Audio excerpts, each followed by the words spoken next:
Hi people, and I'm back playing. No, it's me. It's Jack-a-Lopium. I'm back. Yeah, we're taking a look at a game called. Doesn't even say it on here, but it's called the Matchless Kungfu. It's a sandbox style martial arts game. It's a kind of sandbox open world martial arts RPG. You make your own entertainment basically, but it's full of some great stuff. The game is published by Billy, who are the guys behind Sailing Era and Eastern Exorcist and Warm Snow and various other bits and pieces, so Chinese indie games there. And this being one of them. This is developed by Juan Moss Games, yeah. It's pretty amazing!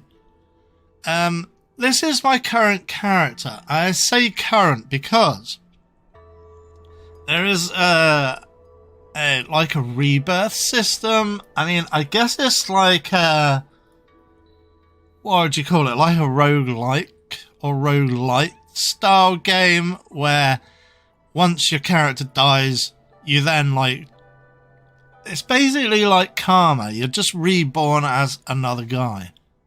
It's awesome. It's pretty confusing. I have no idea what's going on most of the time, but let's look at it.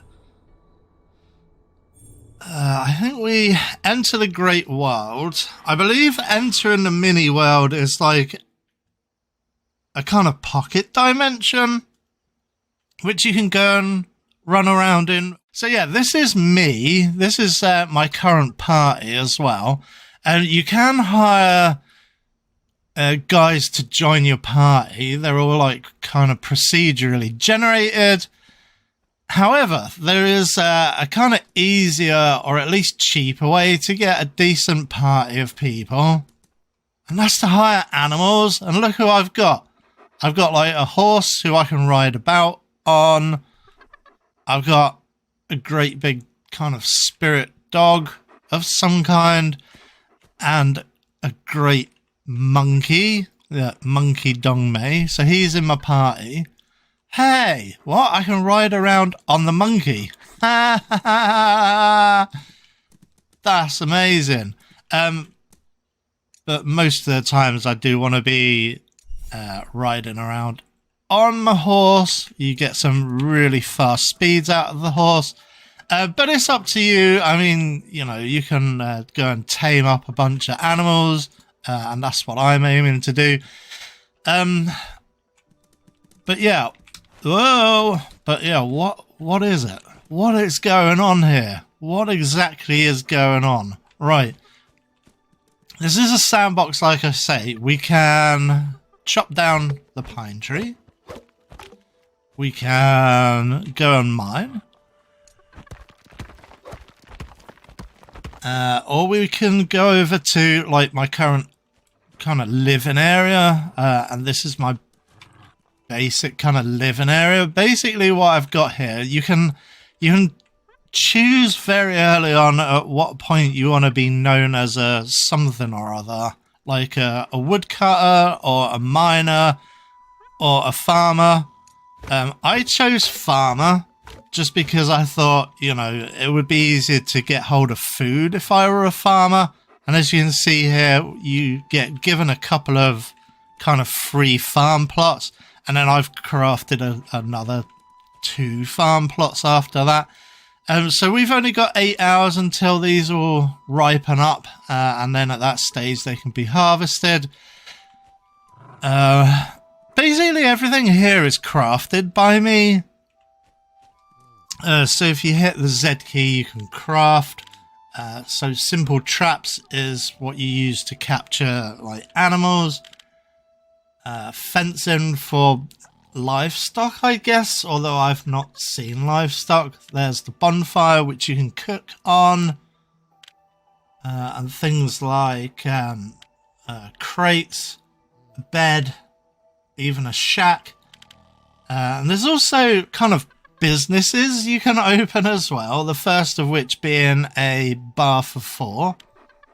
I mean, we could just craft up a second. Because I've already got one here.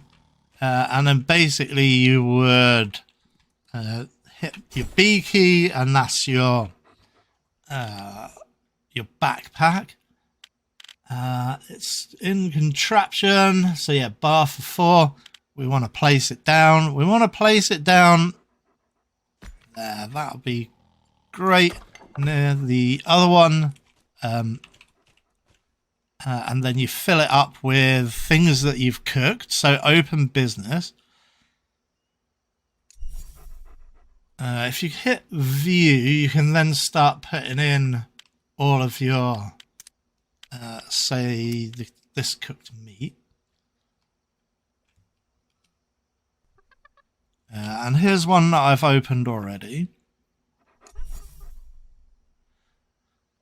This is actually really good because look, it will generate money for you. Let's take out 33.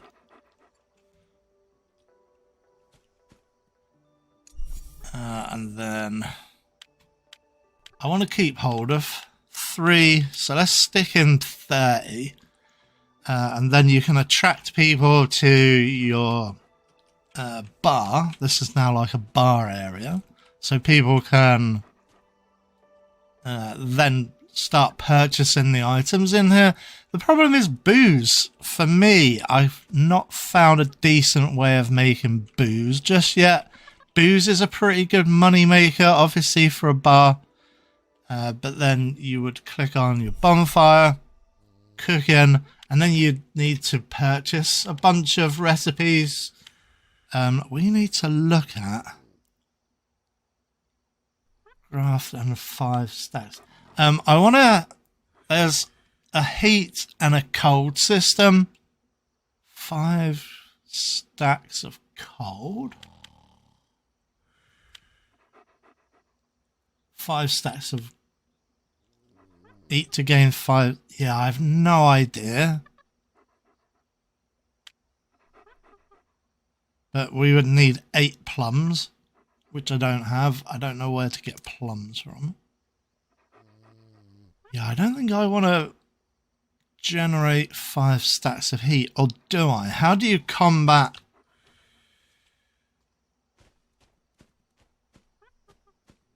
Because I want protection from heat, because the mission that we've got is against a bunch of bandits, but they are in. You don't want to jump all the way down. Whoa! You can jump all over the place. There you go. I think what we're going to do to look at this, because this is pretty simple, I think the first thing we're going to do... Yeah, look. That area there is where the bandits live, I believe. That there. And then this is the monkey outcrop. Monkeys are like your kind of like early...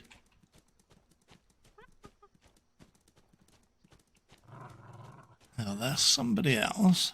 Monkeys are like your early opponents. Who is this guy? I think this is the hunter, right?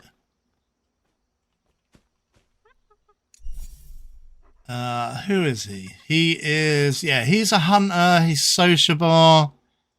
He seems on par with me. We can trade with this guy. We could trade him, say... what do we want to trade him? Let's trade him some maple bark. Let's give him all of it. And then he would then want to give us 9 coins. And that's basically how you trade. You can trade with everybody. And like I say, it's a sandbox. So you make your own kind of goals in life. Whoa, there's a monk ski. He's running away. That monk ski is running away. Right, let's go to the monkey region, and I'll show you the combat system. There is a monkey.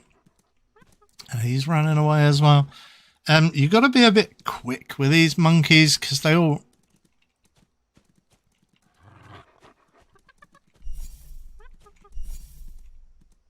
come back. Okay, we captured it. Okay, I've got a nice skill called Tortoise Fist, which we can use outside of combat. So let's do that. And what that does is it summons a bunch of moves, and you'll see what moves are. Okay, so this is quite a cool combat system. It's very confusing. It took me ages to work out what's going on, and even then I don't think I know fully. So these are, it's kind of like a match for kind of business, but also our like party members can join in as well. So basically we're here in the center fighting this monkey.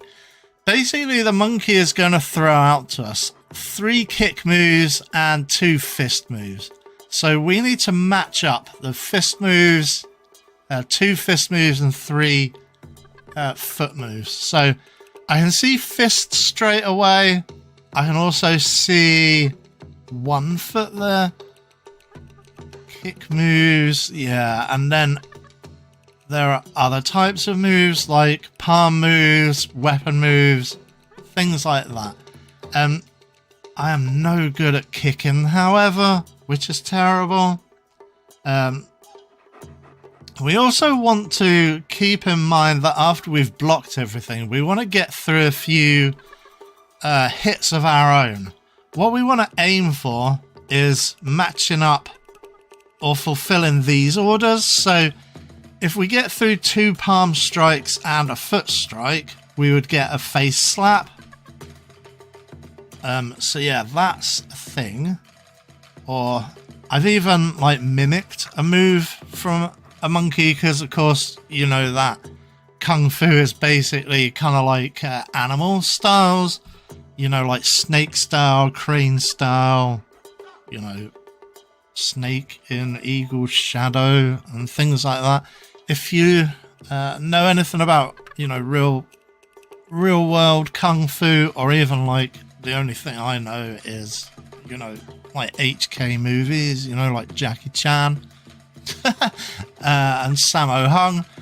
But yeah, obviously a lot of people like real world Kung Fu as well. Keeps you very fit, I'm sure. So I think we start by trying to match up these things here. So I think what we do is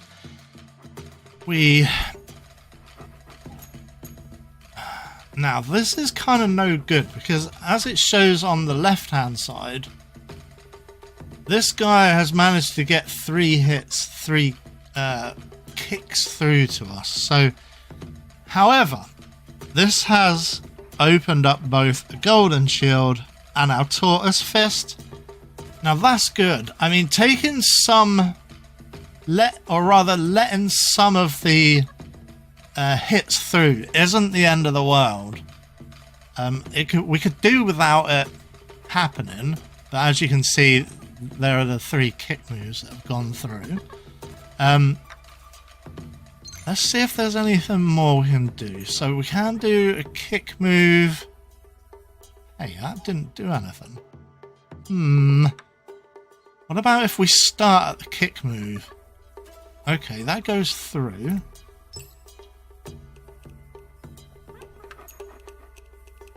Okay, if we let that one go through, we would actually get an injury off on this guy. However, we don't get any of these special moves. Now, I've found my tactic for doing this is to highlight the special moves as quickly as possible. So even getting the odd kind of red mark against yourself isn't such a bad thing as long as you open up these special moves. Now, as you can see, if we let this one go through, we don't have any red marks against us. However, we don't fulfill any of these special moves. So it swings and roundabouts. We might be able to get some this time. Okay, we can get through a tortoise fist there, but can we get the golden shield as well? No. I'm going to do it this way because this seems to be a really good one. So let's get through this combo and we'll let it play out. So into the cast zone. So yeah, we got a couple of sword swings and our guys are jumping into the combat and everything. But yeah, this guy took a lot of damage. It will probably only take 1 or 2 more hits to put him down. And like I say, the monkeys are like your kind of basic guys. I've not shown you the map yet. We'll do that after this combat. So yeah, it's the same one again. You know, we need to go feet.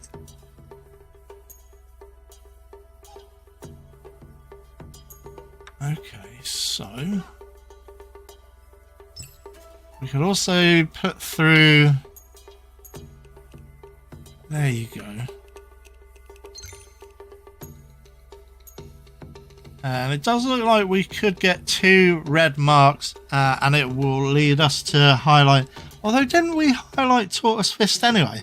Yeah, alright, nuts to it. Let's just do this instead. So once you've highlighted your special moves, you can ignore all of this stuff. And in fact, that's what we are going to do.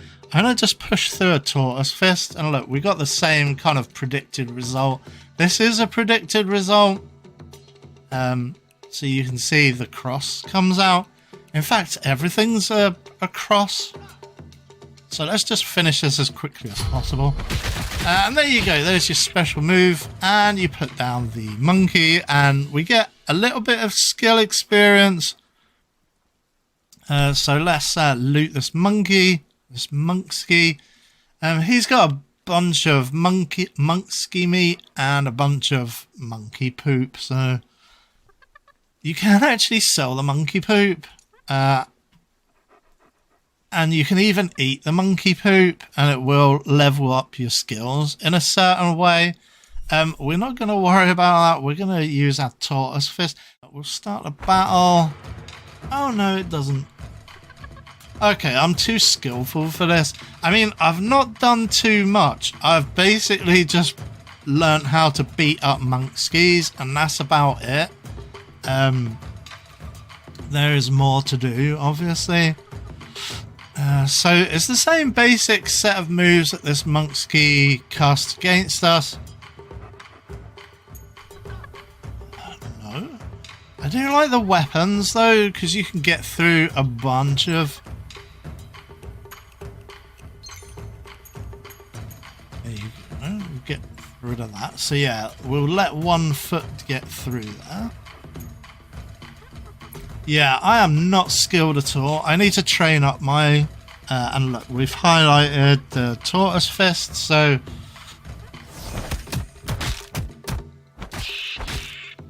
You can see all of our party members joining in. There you go. He is sent flying backwards, so we can just do a Tortoise Fist into his midsection. What? The physics... I mean, well, it's not really physics. It's like strategic physics, I guess. But it's really good. Because basically, you know, it shows that the opponent is vulnerable. Sometimes they can be flying backwards and their kind of groin is out, is kind of like pointed towards you, and then you've got your groin kick you can place. Yeah, so this guy has got a bunch of stuff. He's got some more poo and meat, but he's also got bones, which are rare items, which are pretty worthwhile getting hold of, because that's how you tame up this great big dog.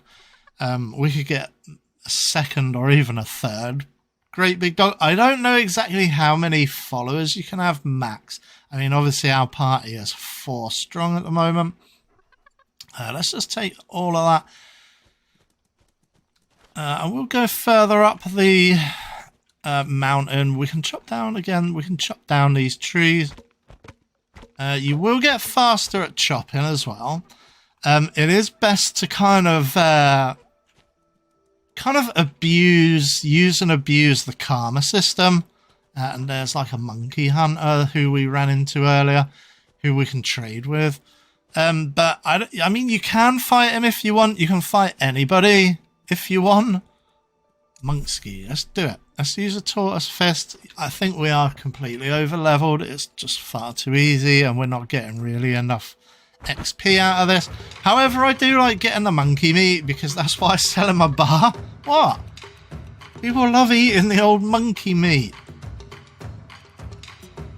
I don't judge. Okay, let's do some feet. No.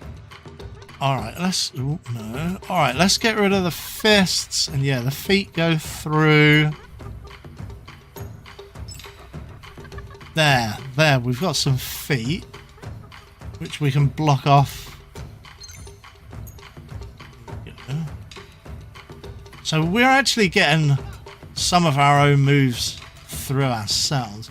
And we just don't take enough damage from these monkskis. And also we've highlighted 2 of our special moves. So I'm going to let this one go, even though the monkey will get some damage through, but not much. You can see a tiny sliver of white where it's like chipped off like 1 or 2. And it's not health points. If you watch carefully, you can see every move go through. And there is the monkey. We like one-shotted him. Let's loot him again. And there you go.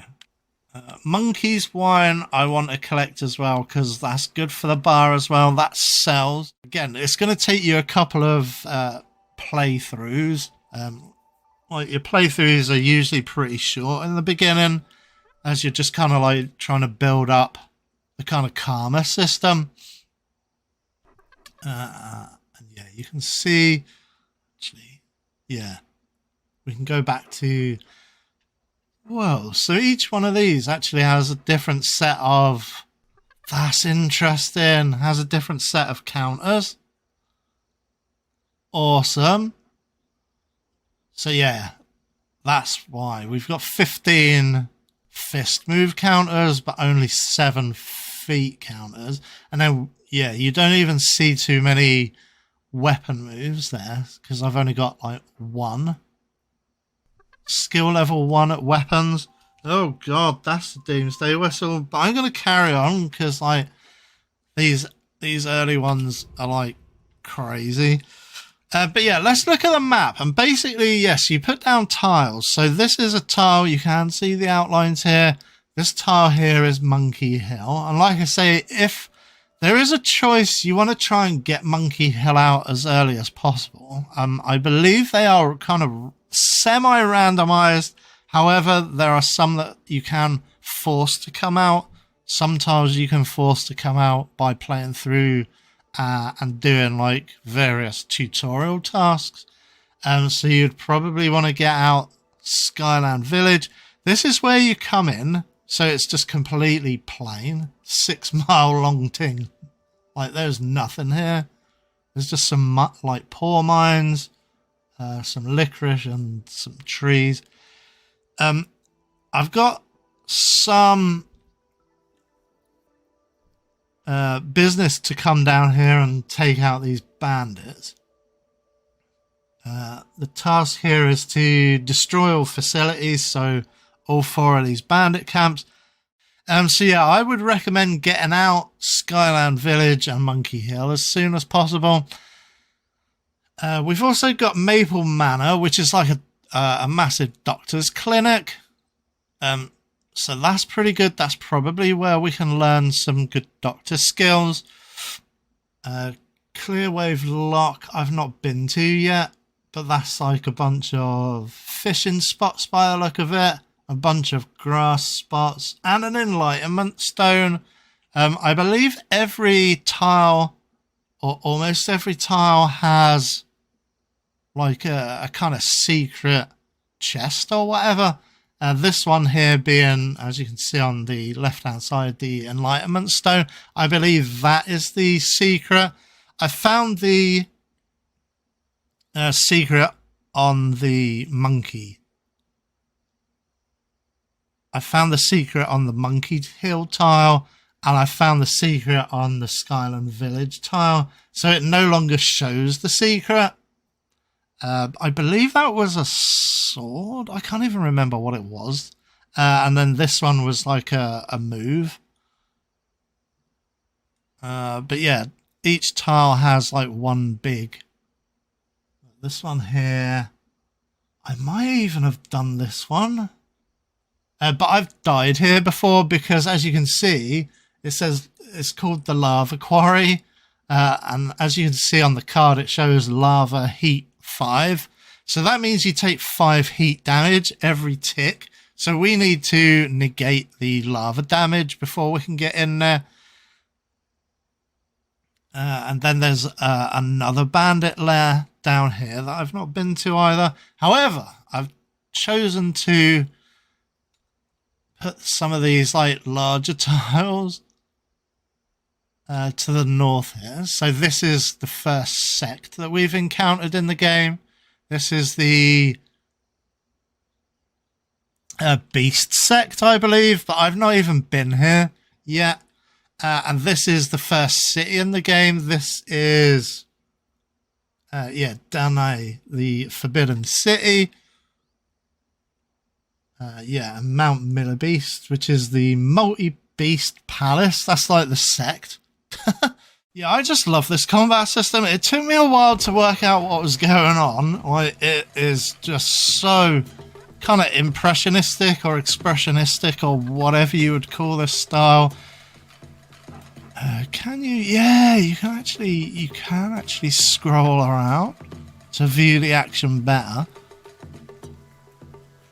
Yeah, look at that. That's awesome. And you can see, yeah, sometimes your like party members will get involved as well. Like, I believe these kind of like bluey, greeny, kind of teal coloured ones are from your, yeah, look, from Monkey Dong Mei. So he's one of our party members.